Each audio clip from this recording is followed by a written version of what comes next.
Autossabotagem é um tema extremamente recorrente nos dias de hoje. E é algo muito estranho de pensar como nós, muitas vezes, se não todas elas, nos colocamos como obstáculos de nós mesmos.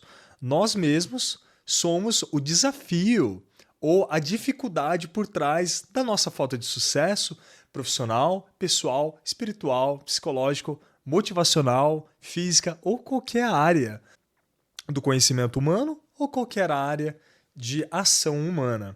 É por isso que eu escrevi esse livro, O Vença Sua Mente, um guia prático sobre a autossabotagem. E nós começaremos esse guia prático em diversos vídeos. Nesse primeiro vídeo, nesse primeiro grande tópico, eu quero começar a fazer uma leitura com vocês, mas veja, não é só leitura, tá? A cada momento que eu for lendo o meu próprio livro, eu vou fazer críticas, ponderações psicológicas, filosóficas, eu vou fazer você entender isso de diversos pontos de vistas, aumentando a sua capacidade de compreensão, reconhecimento e autoconsciência, a fim de evitar o fenômeno da autossabotagem.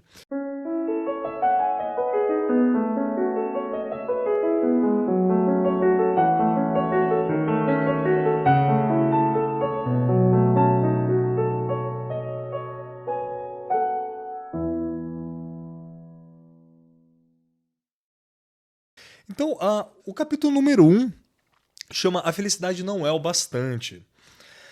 A imagem é clara em nossas mentes. Pensamos no carro do ano, ou melhor, no carro mais belo e esportivo que possamos imaginar. Você sabe disso, né? Você pensa na namorada ou namorados perfeitos, rostos belos e corpos excitantes. Imagine seu maior sonho agora. Fixe na forma daquilo que você mais quer e se pergunte: como minha vida mudaria depois de eu realizar esse sonho? Tenho certeza que você já terá muitas respostas positivas sobre o assunto.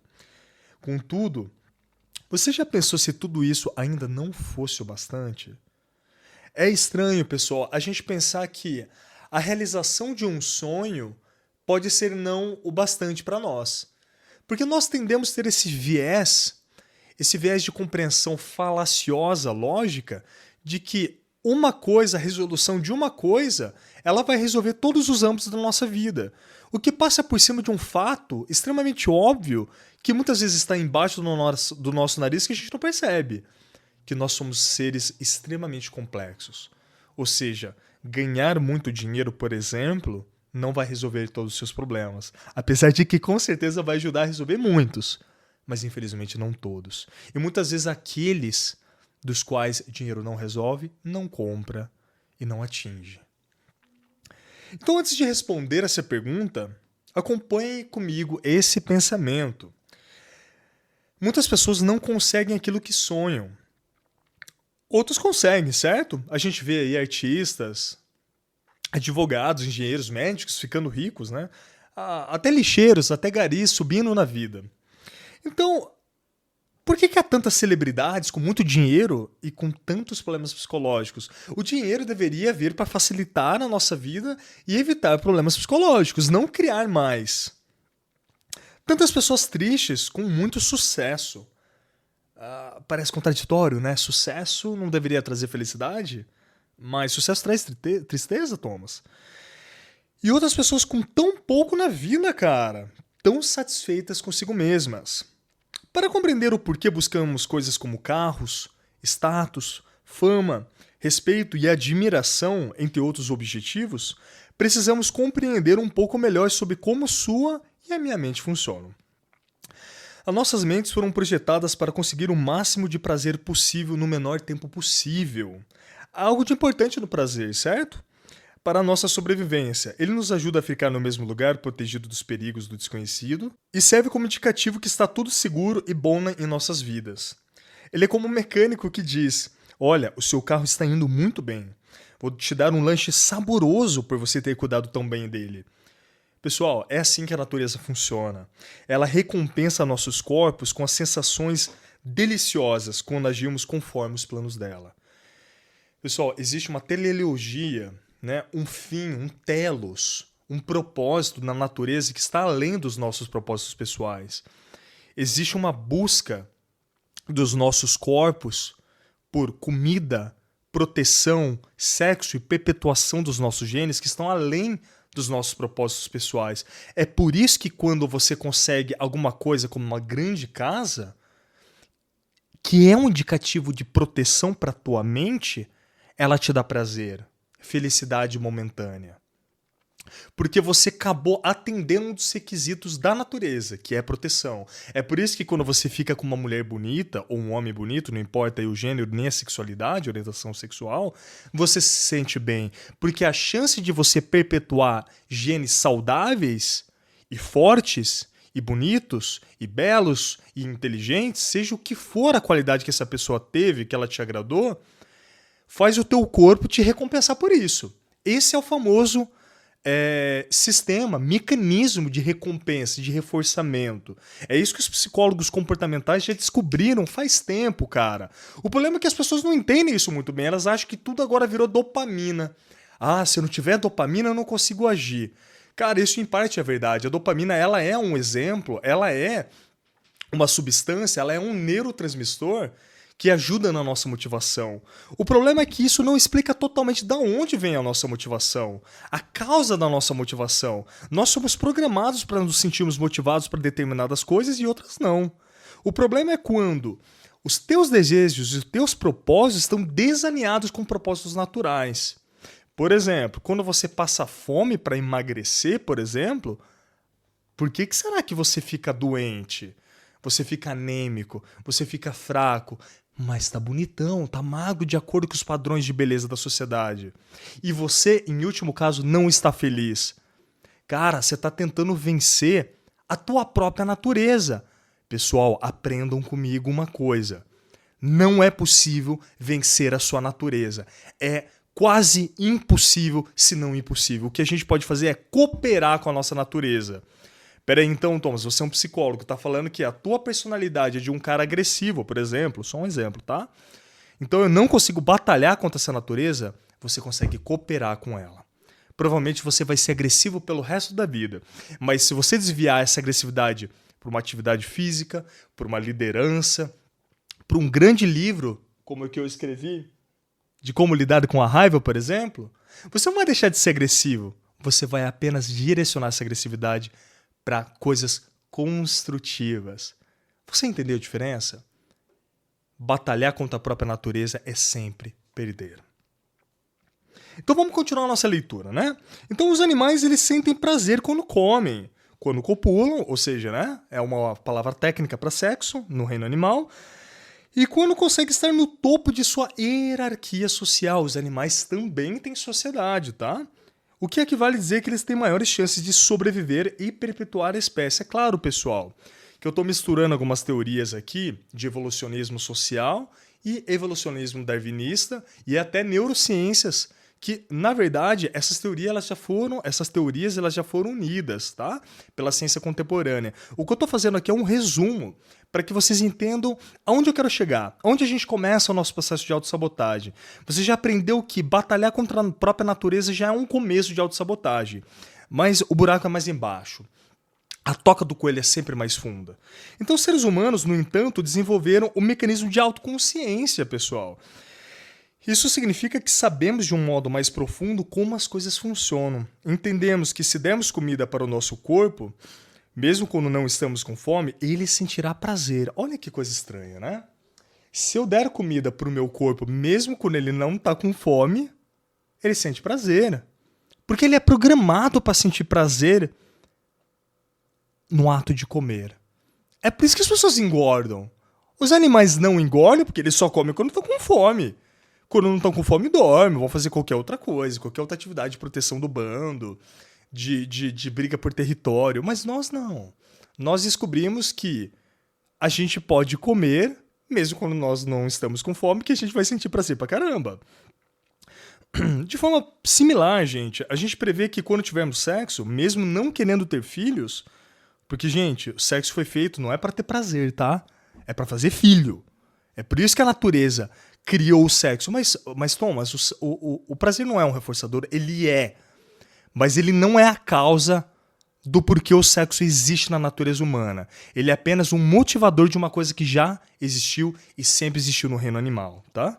Então, a gente terá sensações muito boas E quando temos um carro, status, famas e respeito e admiração, nós também seremos vistos como estando no topo da hierarquia social. Mas há algo de errado nessa ideia, você já percebeu? Se não, não tem problema. Eu também não percebi de imediato. Deixe-me lhe explicar como uma pergunta. Quem disse que precisamos ter um carro caro, uma namorada ou um namorado perfeito ou perfeita para sobrevivermos? Realmente precisamos ser recompensados o tempo todo com prazer pelo dinheiro que temos no bolso, o companheiro que damos a mão ou a casa que moramos e assim por diante? Porque afinal, quando conseguimos realizar pelo menos um dos nossos sonhos, ainda não estamos felizes. Há muitas razões para isso, mas vamos nos focar em apenas uma por enquanto, que considero ser a mais urgente para os dias em que estamos vivendo. Primeira razão: desejar demais pode ser tão perigoso quanto não se ter o que deseja para a nossa felicidade. Deixe-me repetir isso. Desejar demais pode ser tão perigoso quanto não se ter o que deseja para a nossa felicidade. Aprendemos com o grande naturalista Charles Darwin que na natureza há mecanismos de recompensa e sofrimento para os animais. Pois, apesar de parecer que eles sabem instintivamente o que fazer, eles também fogem de vez em quando de suas obrigações de sobrevivência. Quando isso ocorre, eles são punidos. Nós, seres humanos, chamamos essa punição de dor. Os animais, como nós, sentem dor de estômago quando não se alimentam por algum tempo, e também sentem os sofrimentos de não fazer o que deve ser feito para se manterem vivos e saudáveis. Contudo, agora pense comigo, o que aconteceria se os animais não precisassem sobreviver mais? Porque veja, se grande parte da sobrevivência deles, como eu venho dizendo até esse momento, é sobrevivência, e se eles não precisarem sobreviver mais, o que aconteceria? Se eles recebessem prazer o tempo todo como uma recompensa artificial, não natural e sem esforço, por apenas existirem. Bom, se quiser ter uma ideia, basta olhar nos zoológicos o que acontece. Os animais dormem quase praticamente a parte de todo o tempo. Não há mais o propósito de sobreviver e pior, de viver. Eu sei. Nós, seres humanos, temos propósitos criados por nós, você irá dizer. Sim, e eu concordo. Arte, harmonia, significado, tudo isso foi criado por nós como modo de encontrar outras formas para nossas vidas do que a mera sobrevivência. Aristóteles, há quase 2.500 anos atrás, disse que começamos a pensar em arte, música, dança e no sexo como fonte de prazer e não apenas de perpetuação, continuação da espécie, quando a nossa sobrevivência foi assegurada solidamente por nossa técnica, a tecnologia. Nossos esforços mentais não eram totalmente direcionados a soluções imediatas e práticas de sobrevivência, mas podiam ser usados para fins que não fossem relacionados às nossas necessidades mais práticas. E acredite, os gregos eram muito avançados tecnologicamente. Então, depois que nós, humanos, passamos a viver mais do que apenas a sobreviver, passamos a desejar coisas além da mera sobrevivência. Passamos a querer prazer, significado, sentido, alegria, sucesso, status, fama, honra, glória, etc., como objetivos por si mesmos. E, infelizmente, passamos a querer tudo isso em grandes quantidades, não é verdade? Quantos de nós desejamos tudo isso em proporções que nós nem mesmos podemos estimar? Por isso, Aristóteles, sendo um dos homens mais inteligentes e sábios que a humanidade já produziu, buscou encontrar a saída para esse problema. Ele descobriu que a fonte de nossa infelicidade era em grande parte proveniente de nossos desejos, principalmente o modo como desejamos as coisas. Por isso ele disse que há um equilíbrio que precisamos buscar se desejamos ser felizes, que consiste em devemos ter um pouco de tudo em nossas vidas. Apenas um pouco, mas não muito de algumas coisas. De onde você acha que veio a frase tudo em excesso faz mal? Sim, claro. Foi Aristóteles que disse, pessoal. Então a gente tem essa ideia de que o exagero ele é perigoso e que a moderação ela é bem-vinda. Quando nós somos treinados e condicionados por uma sociedade altamente consumista, não vou falar nem capitalista, consumista. A ideia de que quanto mais eu possuo de uma coisa apenas, mais feliz eu sou. Então, se eu tiver muito sexo na minha vida, eu penso que eu vou ser feliz. Mas e amor e carinho não precisa? Um pouquinho de dinheiro, amigos, familiares, alguns pets, alguns cachorros, alguns gatos, isso não precisa. Ah, mas se eu tiver sexo, eu não preciso do resto. Precisa. Muito. Todos nós precisamos de um pouco de tudo. E nós, homens, somos especialmente culpados por isso. A gente tende a idealizar o sexo muito mais do que as mulheres. As mulheres tendem a idealizar muito mais emocionalmente, que também cai na mesma falácia. A falácia de proporção e de desequilíbrio. A ideia é que se você tiver muito de uma coisa, ela vai suprir todas as necessidades por outras coisas que são tão caras para nós quanto a própria sexualidade. Tá? Então, talvez ter um carro belo, muito dinheiro e fama sejam poucas coisas e numa quantidade excessiva, frente à enorme complexidade do que nós, seres humanos, precisamos para sermos felizes. O que me leva ao segundo ponto. É preferível ter muitas coisas em moderação do que apenas poucas em excesso. Você já percebeu que algumas pessoas que têm muitos amigos, mas não têm emprego? Ou ao contrário, alguém que tem um emprego dos sonhos, mas vive sozinho? Quero que me entendam, não há problema nenhum na abundância, pessoal. Eu não tenho uma crença limitante, tá? Por favor, não faça essa leitura do que eu estou dizendo.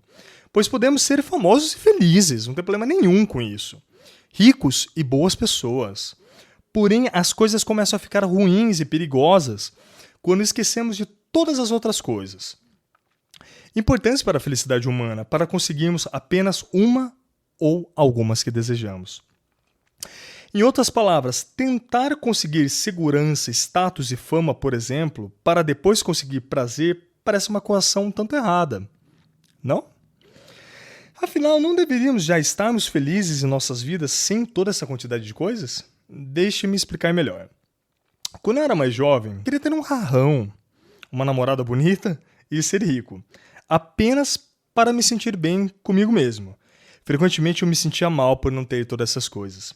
Quando eu comecei a crescer e amadurecer, percebi os custos de manter um carro caro, as responsabilidades de ter uma namorada e a enorme preocupação diária em administrar grandes quantidades de dinheiro.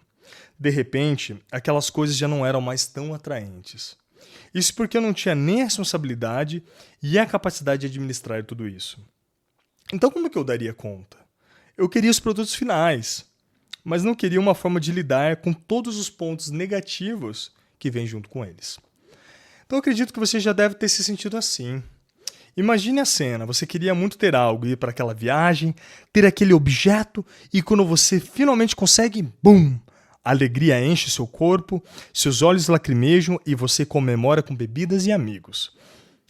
A festa acaba, você vai embora e você chega para a sua mesma vida de sempre. O mesmo sentimento de insegurança, falta de conforto e sentido em sua vida. Então o que aconteceu? Essas coisas que tanto queremos não deveriam nos fazer felizes? Ou será que a felicidade seria a condição para que tivéssemos todas essas coisas?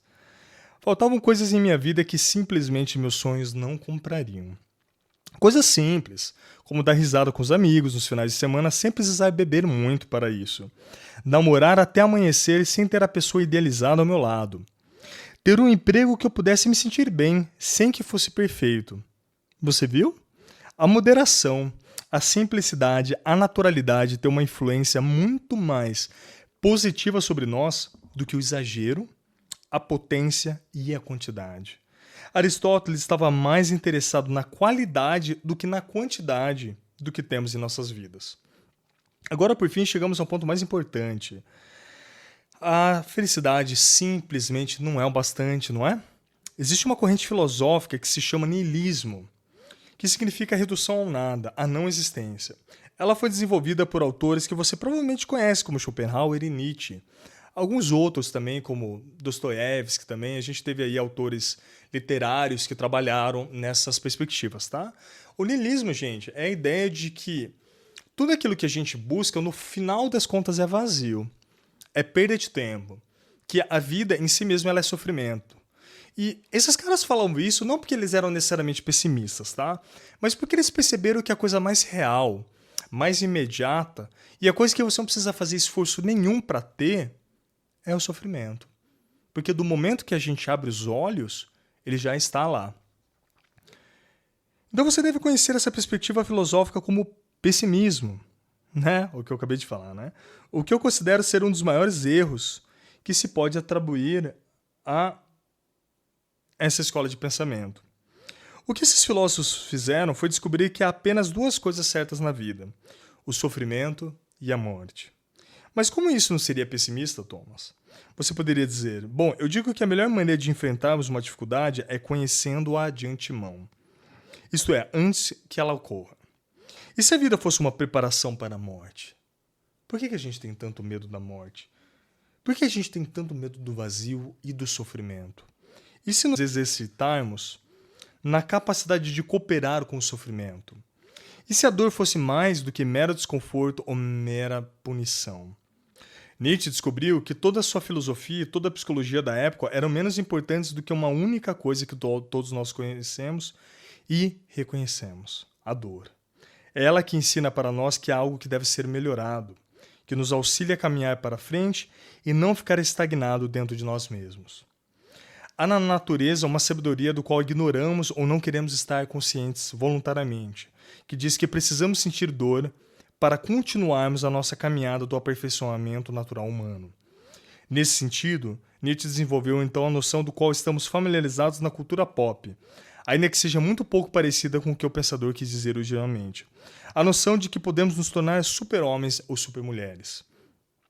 E que o único caminho para isso é enfrentando a dor de cabeça erguida. Pessoal, o Nietzsche, é claro que isso dentro da filosofia do Nietzsche é uma coisa extremamente específica e original, que ele estava tentando encontrar uma nova forma de valoração ética para a conduta humana. E quando a gente fala no Übermensch, né, no super-homem, ele estava querendo encontrar um homem que superasse as leis éticas e cristãs tradicionais e encontrasse através da dor um modo de transcender a sua própria existência. Transcender a si mesmo e suas limitações naturais e psicológicas e morais. Tá? Nesse sentido que a gente está dizendo aqui é um sentido um pouco mais simples, apenas uma inspiração de Nietzsche. Né? De que forma similar, o Schopenhauer também compactuava, afinal ele inspirou Nietzsche, tendo na verdade desenvolvido essa concepção de que a dor ela é algo extremamente útil, importante e nossa melhor amiga, se a gente souber ouvi-la da forma correta. Ele dizia que não há nada esperando por nós atrás dos nossos desejos a não ser dor ou prazer, e que a única certeza é que eventualmente o sofrimento nos alcançará. Ele dizia que isso era antes uma filosofia da positividade e não da negatividade, como frequentemente associamos, pois é importante que a compreendemos a dor como parte da vida e aprendemos a cooperar com ela, para podermos desfrutar de todos os momentos da vida. Pessoal, é muito importante que você aprenda a ouvir e a respeitar a sua dor. É muito importante que você pare de lutar contra ela e pare de resistir a ela. Lembre-se, sentir dor faz parte da sua natureza. E se a sua natureza quer que você aprenda alguma coisa, quanto mais você resistir a ela, mais dor ela vai te causar. Se você deseja alcançar o sucesso ou qualquer coisa na vida, resolva primeiro o que está mais imediato, que é a sua dor e o seu sofrimento, para só depois procurar o sucesso, pois não é o sucesso que vai resolver sua dor, é sua dor que vai resolver o sucesso. Muito obrigado por ter curtido esse vídeo, por ter assistido até o final, e por favor comente para a gente fazer uma discussão filosófica bacana aqui e a gente continuar a postar esses vídeos que significam muito para mim. E até mais.